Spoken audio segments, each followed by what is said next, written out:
मस्तक झुकवावं अशा नमस्काराच्या जागा कमी उरल्या आहेत. परंतु ज्यांचं नाव ऐकताच ते मस्तक नतमस्तक झाल्याशिवाय राहत नाहीत ते राजमाता राष्ट्रमाता माँसाहेब जिजाऊ. भूतकाळाच्या चाताडावर पाय ठेवून वर्तमान काळ उलटा टाळून भविष्य घडवायला शिकवणारे राजे म्हणजे छत्रपती शिवाजी महाराज. हातात तलवार घेऊन माणसं कापून स्वराज्य मिळवता येत नाही, त्यासाठी लढण्याचं ज्ञान देखील असावं लागतं. म्हणून वयाच्या 14व्या वर्षी 4 ग्रंथ आणि 32 उपग्रंथाचं लिखाण करणारे धर्मवीर छत्रपती संभाजी महाराज. या सर्वांचा इतिहास आपल्या समोर घेऊन येणारे महात्मा ज्योतिराव फुले. शिक्षणाची एकमेव आणि खरीखुरी आहे म्हणजे सावित्रीबाई फुले. आणि या शिक्षणाचा वारसा पुढे नेऊन शिका, संघटित व्हा आणि संघर्ष करा अशी गर्जना करणारे महामानव भारतरत्न डॉक्टर बाबासाहेब आंबेडकर. या सर्वांना मी मानाचा मुजरा करतो. उन्होंने नस देखी हमारी और बीमार लिख दिया. उन्होंने नस देखी हमारी और बीमार लिख दिया. हमने रोग पूछा उनसे तो उन्होंने भगवे से प्यार लिख दिया. कर्जदार रहेंगे हम उस वैद्य के, कर्जदार रहेंगे हम उस वैद्य के जिसने दवा में छत्रपति शिवाजी महाराज का नाम लिख दिया. जिसने दवा में छत्रपति शिवाजी महाराज का नाम लिख दिया. विचार मंचावर उपस्थित सर्वच अतिथीगण यांना सादर नमस्कार करतो. खरं तर छत्रपती शिवाजी महाराजांची जयंती उद्या, परंतु आज आपण ती आपल्या शाळेत साजरी करतोय. विद्यार्थी मित्रांनो, तुम्ही ज्यावेळेस उद्या तुम्ही घरी जाल आणि तुमच्या एरियामध्ये, तुमच्या गावामध्ये, तुमच्या शहरामध्ये जी छत्रपती शिवाजी महाराजांची जयंती साजरी होणार आहे त्या जयंतीकडे नीट लक्ष द्या, त्याचं ऑब्झर्वेशन करा आणि परवा येऊन मला सांगा की छत्रपती शिवाजी महाराजांची जयंती तुमच्या या एरियामध्ये, तुमच्या शहरामध्ये, गावामध्ये कशा प्रकारे साजरी झाली.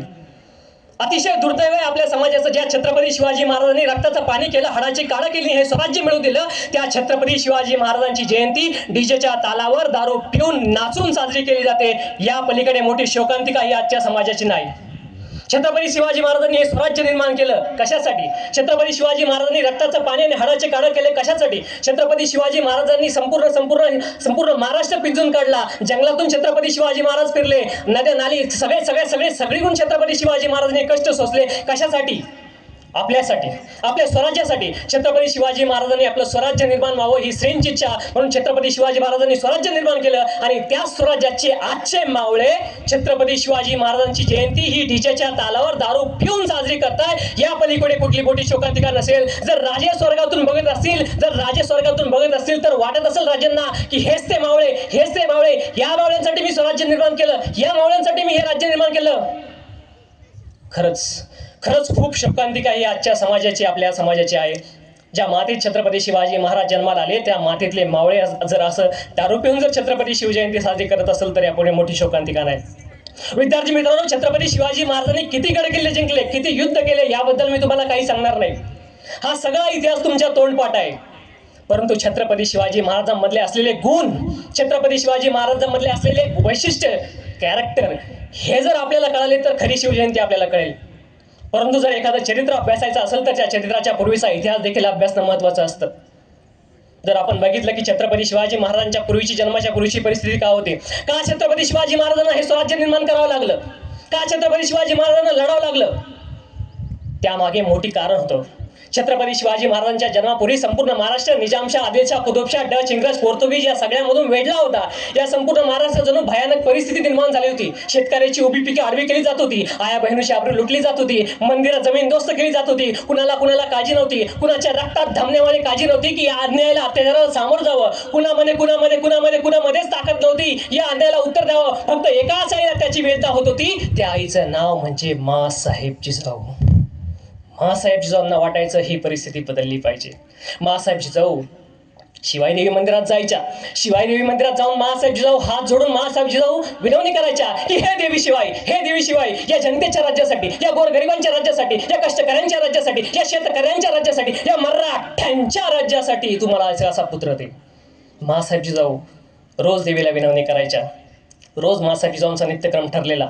आणि आपल्याला माहिती आहे की ज्यावेळेस या धर्तीवर अन्याय अत्याचार होतो, ज्यावेळेस असुरी लोक या धर्तीवर वाटतात, त्यावेळेस भगवंत अवतार घेत असतो. आपल्याला श्रीमद भगवद्गीता शिकवते की यदा यदा धर्मस्य ग्लानिर्भवति भारत अभ्युत्थानम् अधर्मस्य तदा ज्ञानं सृजाम्यहं परित्राणाय साधूनां विनाशाय च दुष्कृतां धर्म संस्थापनार्थाय संभवामि युगे युगे. ज्यावेळेस अन्याय अत्याचार होतो त्यावेळेस भगवंत अवतार घेतो आणि तो दिवस उजाडला 19 फेब्रुवारी 1630 मध्ये या महाराष्ट्राचा वाघ छत्रपती शिवाजी महाराजांचा जन्म झाला. छत्रपती शिवाजी महाराजांचा जन्म या महाराष्ट्रात झाला. महाराजांनी झोपलेल्या माणसाला उठवलं, उठवत्या माणसाला चालवलं, चालवत्या माणसाला पळून हे स्वराज्य निर्माण केलं. मग छत्रपती शिवाजी महाराज आपल्याला कळाले का? सर्वात महत्त्वाची गोष्ट मी तुम्हाला सांगितलं. छत्रपती शिवाजी महाराजांनी किती युद्ध जिंकले, किती गड किल्ले जिंकले हे मी तुम्हाला सांगणार नाहीच. हे सगळ्यांचं तोंडपाठ आहे. सर्वात महत्त्वाचं छत्रपती शिवाजी महाराजांनी जिंकले ते माणसं. छत्रपती शिवाजी महाराज माणसं जिंकण्याचं काम केलं. कारण छत्रपती शिवाजी महाराजांना माहिती होतं की हे स्वराज्य माझ्या एकट्याचं नाही, तर हे स्वराज्य 18 पगड जातीच्या लोकांचं स्वराज्य आहे. म्हणून मला माणसं गोळा करायचे. आज 500 रुपये देऊन माणसं गोळा करावं लागतात एका मतदानासाठी. ही खूप मोठी शोकांतिका आहे. त्या काळात छत्रपती शिवाजी महाराजांनी माणसं गोळा केले आणि स्वराज्य निर्माण केले.